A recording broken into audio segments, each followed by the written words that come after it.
আমরা এখন ঋষিকেশের দিকে যাচ্ছি হরিদ্বার থেকে। হাই রোডেই জাস্ট উঠলাম। এখান থেকে ওই যে মনসা দেবী টেম্পল দেখা যাচ্ছে একদম পাহাড়ের মাথায়, ওই ওপরে। কালকে আমরা ওখানে হেঁটে উঠেছিলাম, এটা ভাবতেই এখন কেমন লাগছে যে অতটা উঁচুতে আমরা হেঁটে উঠেছি। তো একটা এরকম কখনো এতটা উঁচুতে আমরা উঠিনি। দার্জিলিংয়ের মহাকাল মন্দির এই অবধি ছিল, তো এইবারে এটা মানে অনেকটা উঁচু। আর চণ্ডী দেবী টেম্পল আমরা যাইনি। এইগুলোতে সব ছোট ছোট পেন্ট করে মানে তাঁবুর মতন করে করে সব রয়েছে, হয়তো তীর্থযাত্রীরা এখানে থাকছে আবার বিভিন্ন জায়গায় ঘুরছে।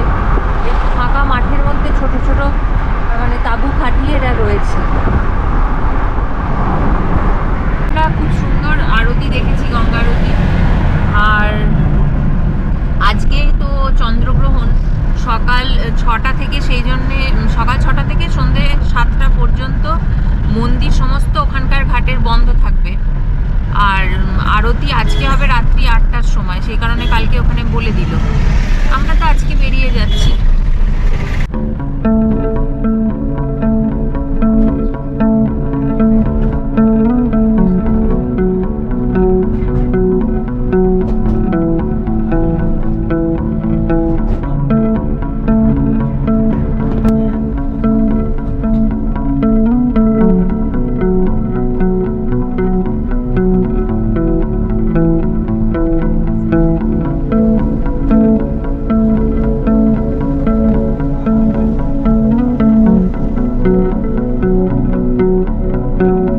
হরিদ্বার থেকে আমরা যে ঋষিকেশের রাস্তাটায় যাচ্ছি হাইওয়ে দিয়ে, রাস্তা কিন্তু খুবই ভালো, একদম স্মুথ, ভালো রাস্তা, ভালো। আর টেম্পারেচারও খুব বেশি একদম মানে খুব ঠান্ডাও না গরমও না, ওয়েদারটাও খুব ভালো আছে। সেই কারণে জার্নিটা বেশ ভালোই লাগছে। এখানটাতে একটু ফরেস্ট এরিয়া মতো রয়েছে।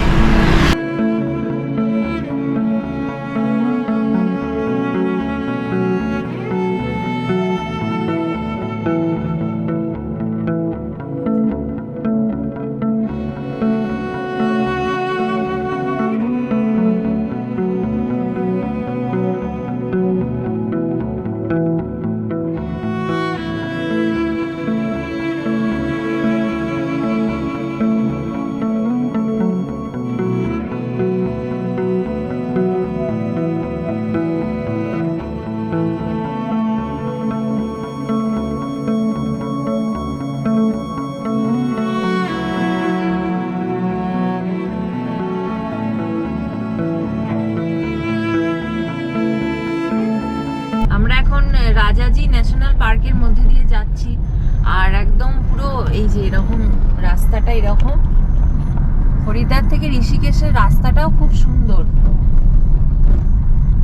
একদম চারিদিকে গাছপালা, একদম ফরেস্টের মধ্যে দিয়ে এখন যাচ্ছি আমরা।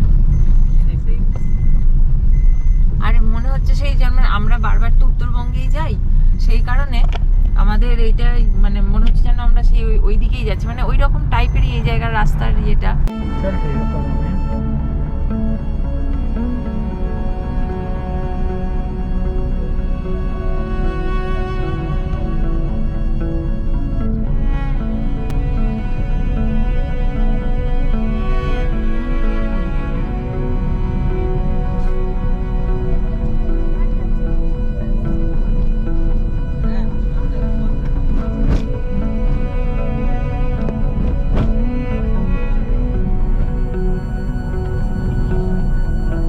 এখানে যাচ্ছি এই গাছের ইয়েটা কিন্তু মানে আমাদের ওখানে যে সবুজটা মানে উত্তরবঙ্গে যেতে তখন যে সবুজটা পাই, এখানে সবুজটা কিন্তু একটু ইয়ে আছে, মানে একটু রুক্ষ, একটু ড্রাই টাইপের, সেই মানে ঘন সবুজ সেই ব্যাপারটা কিন্তু না,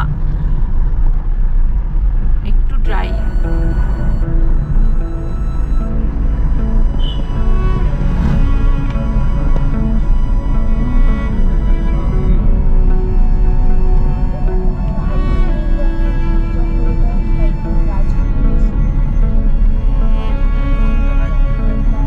এই ন্যাশনাল পার্কেও কিন্তু এখানেও কিন্তু জঙ্গল সাফারির ব্যবস্থা রয়েছে। আর এখানে পুরো হাতি, হরিণ, বাঘ, লেপার্ড এই সমস্ত কিন্তু এখানে আছে। এখানে সাইনবোর্ডে রয়েছে, সেটা দেখেই বুঝতে পারলাম। আজকে আমরা যাব পরমার্থ নিকেতনে, ঋষিকেশের পরমার্থ নিকেতনে। ওখানেই আমাদের স্টে করব আমরা 2 দিন। তো আপনাদের সঙ্গে সবটাই শেয়ার করব, কীরকম ওখানে থাকার অভিজ্ঞতা। আমরা এর আগে অনেক শুনেছি, খুব ভালো জায়গা, পরিবেশটা তো খুবই ভালো গঙ্গার ধারে। এবার নিজেরা গিয়ে নিজের চোখে দেখে আপনাদের সঙ্গে রিভিউ দেবো কীরকম।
পৌঁছে গেছি আমরা পরমার্থ নিকেতনের গেটে। এবার অফিসে যাব, বুকিংয়ের সমস্ত ডিটেলস আমরা জেরক্স করে নিয়ে এসেছি। এর পরের পর্বে আপনাদের সমস্ত ডিটেলস জানাবো, এখানে কিভাবে আমরা বুক করলাম আর কিভাবে থাকার অভিজ্ঞতা, সব কিছু থাকছে পরের পর্বে। ভালো থাকবেন, নমস্কার।